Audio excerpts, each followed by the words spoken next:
ఏం చేయట్లా. చేస్తుంటే ఎందుకు డిప్యూటీ సీఎం అండ్ రోజుకి 2 అత్యాచారాలు ఎందుకు జరుగుతున్నాయి?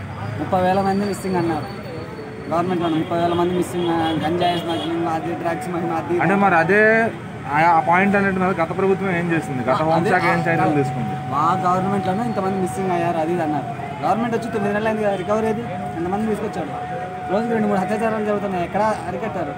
అంటే ముందుగా ప్రతి గ్రామానికి రోడ్లు అనేది పూర్తి చేశారు. అవి గత 5 ఏళ్లలో ఒక్కసారి కూడా రోడ్లు వేసిన రోడ్లు వేశారు 5 ఏళ్ళు వేశారు. ఎక్కడ వేశారు? మా ఆంధ్ర రండి వచ్చి చూడండి వేశారు. కొన్ని లేని చోట్ల వేశారు తప్ప మిగతా చోట్లన్నీ ఉన్నాయి కదా. ఇంకొకటి, చిన్న పిల్లలకు మధ్యాహ్నం డోర్ డెలివరీ పెట్టారు తెలుసు ఇప్పుడు ఏపీలో. చిన్న పిల్లలకు మధ్యాహ్నం డోర్ డెలివరీ జరుగుతుంది. కాల్ చేసి కొన్ని చోట్ల లిటరల్గా జరుగుతున్నది.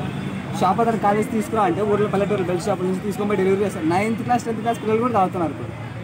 అంటే గత ప్రభుత్వం కూడా మరి గంజాయి తయారు చేసి పిల్లలకి యువతను చెడగొట్టింది కదా.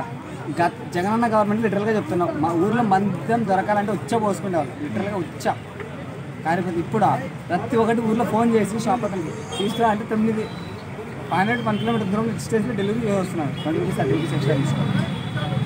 అంటే యువత పాడైంది ఎక్కువ గత ప్రభుత్వంలో అయినా సర్వే ఉంది. మరి యువత ఎప్పుడు పాడవలేదు. గత ప్రభుత్వంలో పిల్లలకి చదువులకి ట్యాబ్లు స్కూల్స్కి అన్నీ ఇచ్చారు. ఇప్పుడు అవన్నీ ఏం లేదు. ఆ ట్యాబ్లు కూడా పనిచేయని అంట కదా, ఊరికే ఇవ్వాలి కాబట్టి ఇచ్చారు. ఏదో లో క్వాలిటీ పని చేయనివి కదా, ఇవ్వాలంటే ఇచ్చారు కదా.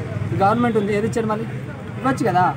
ఫీజు రియంబర్స్మెంట్ బకాయి లేదు, ఎక్కడ చెల్లించాడా? మొత్తం కట్టారు కదా మొన్న ఈ మధ్యన. ఇప్పుడు మంది ఎంత కట్టారు, అంత పెండింగ్ ఉంది. నారా లోకేష్ గారు మొత్తం క్లియర్, పాత బకాయిలు అయితే క్లియర్ చేశారు. 9,000 కోట్లు ఎంతో ఉంటే 6,000 ఎంతో కోట్లు, మిగతా 3,000 కోట్లు ఎవరు కడతారు?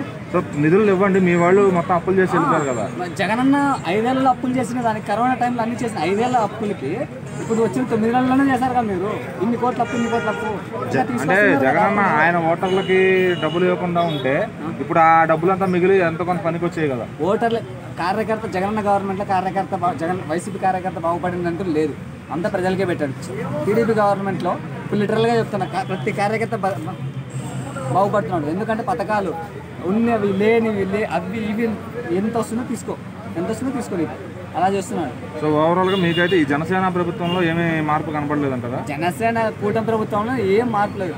ఫ్రీ బస్ అన్నాడు, ఫ్రీ గ్యాస్ అన్నాడు, మీరు డబ్బులు పే చేయండి మళ్ళీ ఇస్తామన్నాడు.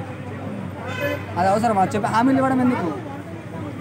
మళ్ళీ వాలంటీర్లు చెప్పాడు కదా, మీరు స్పీడ్ బాక్స్ తీసుకురండి, జున్ను బాక్స్, పులిత్రేకలు తీసుకురండి అన్నారు. తీసుకొని వస్తారు వాళ్ళు, ఇస్తే కదా 10,000 ఇస్తామన్నారు. ఎక్కడ వాలంటీర్లు నేను చెప్పలేదు అంటున్నారు.